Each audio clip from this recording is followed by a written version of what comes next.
Este programa é livre para todos os públicos.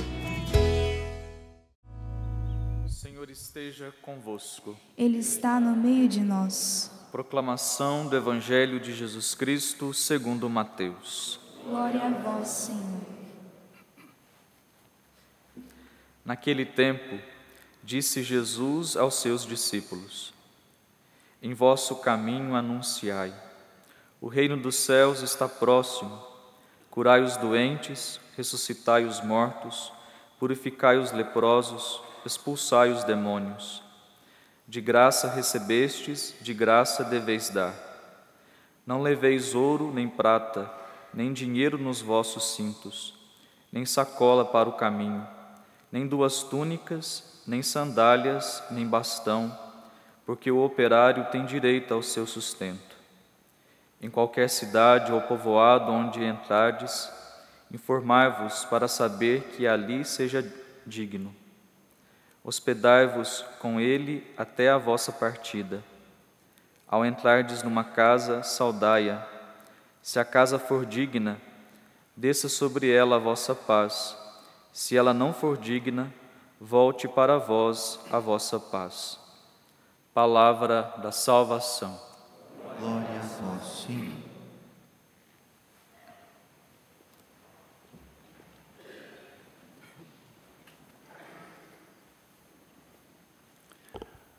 Meus irmãos e minhas irmãs, o Evangelho e a primeira leitura de hoje estão numa profunda conexão. Você percebeu que as duas realidades falam de uma missão, de um mandato. Fala do desejo do coração de Cristo que todos se tornem os seus discípulos. A leitura do Evangelho nos colocou naquela dinâmica do anúncio do reino. E a primeira leitura é a concretização, os frutos desta missão que Jesus confiou aos seus apóstolos, aos seus discípulos, à sua igreja, a cada um de nós. Aquilo que chama a minha atenção na primeira leitura, hoje nós celebramos a memória de São Barnabé, um grande evangelizador, companheiro de São Paulo, um homem despojado por causa do reino. A primeira leitura disse que foi em Antioquia, onde os cristãos foram chamados pela primeira vez com o nome de cristãos. Chamados com o nome de cristãos. As pessoas daquele lugar perceberam que Cristo estava ali naquelas pessoas. Eram outros Cristos habitando Antioquia. Eram pessoas que tinham a vida realmente configurada com a vida de Cristo. Repetiam as ações de Cristo, os sentimentos de Cristo. As pessoas de Antioquia estavam, de fato, diante de outros Cristos. E a leitura diz que eles foram chamados com o nome de cristãos. A tradução original é nomeados com o nome de cristãos.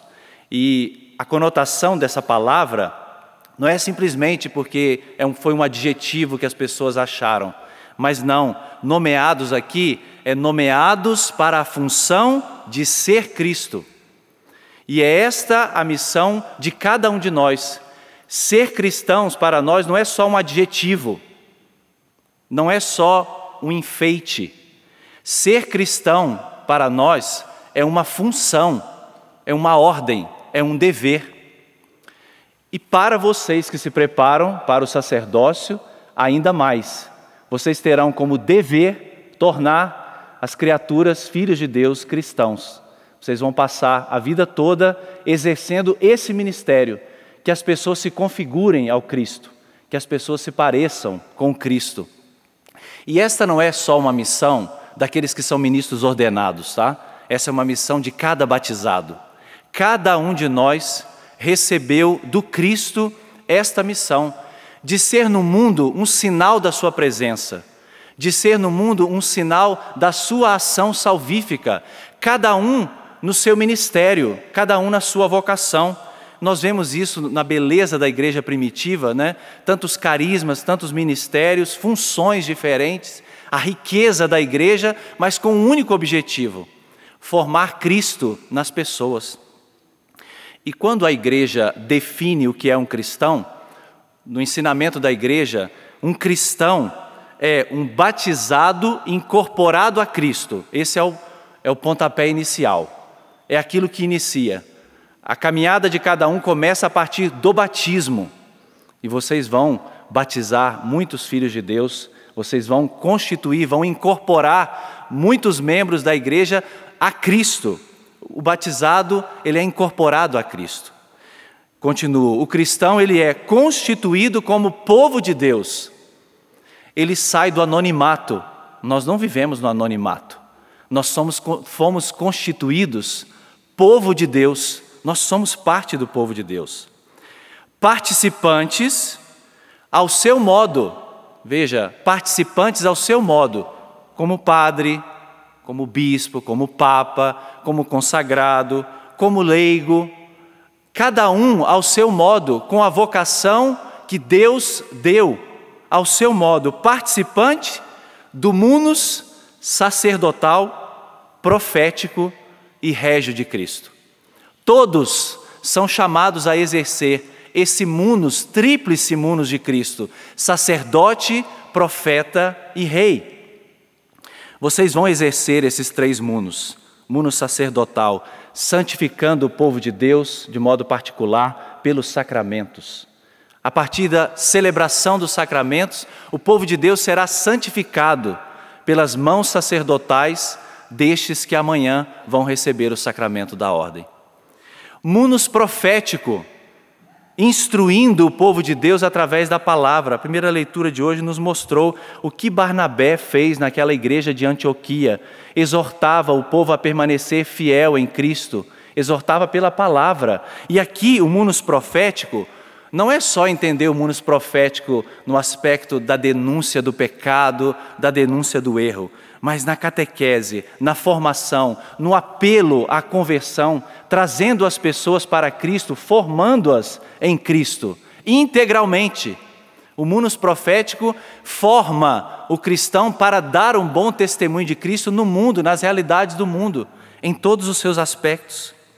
Depois, o munus régio, Cristo Rei, que governa, mas governa como o bom pastor do seu rebanho, que não oprime o seu rebanho, mas cuida do seu rebanho como bom pastor. A autoridade de Cristo se manifesta no seu pastoreio cuidadoso, zeloso e compassivo. Essas são as 3 realidades que não só eles vão receber amanhã no dia da ordenação, mas cada um de nós recebeu no batismo. Foi isso que Barnabé fez na igreja de Antioquia e em tantas comunidades onde ele passou. A palavra de Deus diz que era um homem cheio do Espírito Santo, era um homem bom, era um homem cheio da graça de Deus. É claro, ele compreendeu e assimilou tão profundamente a mensagem de Cristo que era um outro cristão. Por que os antioquenos reconheceram e chamaram os cristãos ali pela primeira vez com esse nome? Porque Barnabé deu um bom testemunho. Porque Barnabé foi de fato um cristão. Lá no livro do Atos dos Apóstolos, a palavra diz que ele foi o primeiro a vender o campo que ele possuía e depositar tudo nos pés dos apóstolos. Um homem despojado, que compreendeu a radicalidade do seguimento de Jesus e se colocou inteiramente à disposição do anúncio do Evangelho. Agora, tem um detalhe interessante que apareceu aqui, porque quando Barnabé chegou naquela igreja, ele que era um homem bom, cheio do Espírito Santo, ele reconheceu naquelas pessoas a graça de Deus. Olha que interessante. Barnabé viu a graça de Deus. Vocês não podem só ver as desgraças do mundo, vocês têm que ter o olhar espiritual para enxergar a graça de Deus também agindo no mundo. Não é? Porque vocês serão profetas da graça de Deus, vocês serão anunciadores da graça de Deus, e serão homens que vão acreditar que a graça de Deus pode tudo, pode transformar tudo. Barnabé, um homem profundamente cheio do Espírito Santo, teve a sensibilidade de perceber em pessoas tão diferentes, pessoas de uma cultura tão diferente, perceber o poder da ação da graça de Deus, e foi possível. Se nós olharmos para o nosso fundador, né, ele também teve uma visão espiritual assim. ele também acreditou na palavra daquele bispo que o incumbiu, né, de evangelizar os batizados. Era uma missão muito árdua, muito difícil, mas o Padre Jonas acreditou na graça de Deus. Barnabé viu a graça de Deus agindo naquele lugar. Cheio de alegria, ele exortava a que os cristãos permanecessem fiéis a Cristo. A palavra exortar, a gente tem às vezes uma visão, né, que é dureza, que é repreensão, mas a palavra exortar vem da mesma raiz de Paráclitos, que é consolador. Barnabé consolava o povo, porque ele estava junto dele. Tanto é que no nome dele, ele se chamava José, Deus une. No nome dele já estava a sua essência. Barnabé passou a sua vida inteira unindo o coração dos homens ao coração de Deus, mas esteve muito perto deles, esteve muito próximo, consolando o povo de Deus e exortando com o quê? Para que todos ficassem firmes, perseverantes em Cristo. Ele exortava para que todos permanecessem na casa do coração de Cristo. Passem a vida toda, diáconos, amanhã padres, exortando o povo de Deus, estando do lado do povo de Deus, ajudando com que este povo fique para sempre na casa do coração de Cristo, porque ali é o lugar seguro, é onde o povo e cada um de nós precisa estar. Abaixe por um instante a sua cabeça. De onde você está, se você quiser estender a sua mão na direção desses diáconos, dos outros que não estão nessa celebração, mas que amanhã serão ordenados sacerdotes, peça no seu coração agora a graça do Espírito Santo para eles. Eles também vão ser enviados em missão, porque eles receberam um chamado peculiar dentro da igreja no carisma Canção Nova. Eles não serão padres diocesanos no aspecto de estar encardinado numa diocese a serviço de uma paróquia, isso pode até acontecer no futuro, mas eles estão agora a serviço da missão da Canção Nova nas nossas frentes de missão. Então peça que o Espírito Santo também os acompanhe nesse trabalho missionário, nesta vocação missionária de também formar os cristãos, de configurar o coração dos batizados ao coração de Cristo. É isso que nós te pedimos, Pai do céu. Manda o teu Espírito Santo sobre eles, que não lhes falte nenhum dom, nenhuma graça, mas que tudo do alto agora venha sobre eles, selando amanhã no dia da ordenação, esta vocação, esse chamado para o serviço do teu reino. Solte a sua voz. Ore com o teu coração agora para esses nossos irmãos.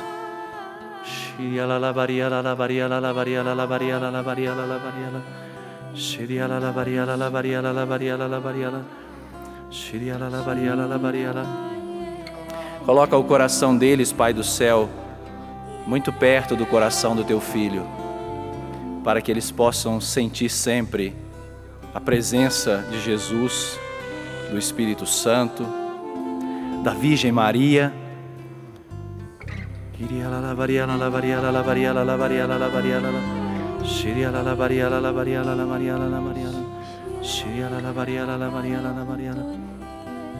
Nós te damos graças, Pai do céu, pelo ministério ordenado na igreja. Te damos graças por esta vocação tão preciosa na vida da nossa igreja. Que o Senhor continue a suscitar sempre vocações para o ministério ordenado. Glória ao Pai, ao Filho e ao Espírito Santo, como era no princípio, agora e sempre. Amém.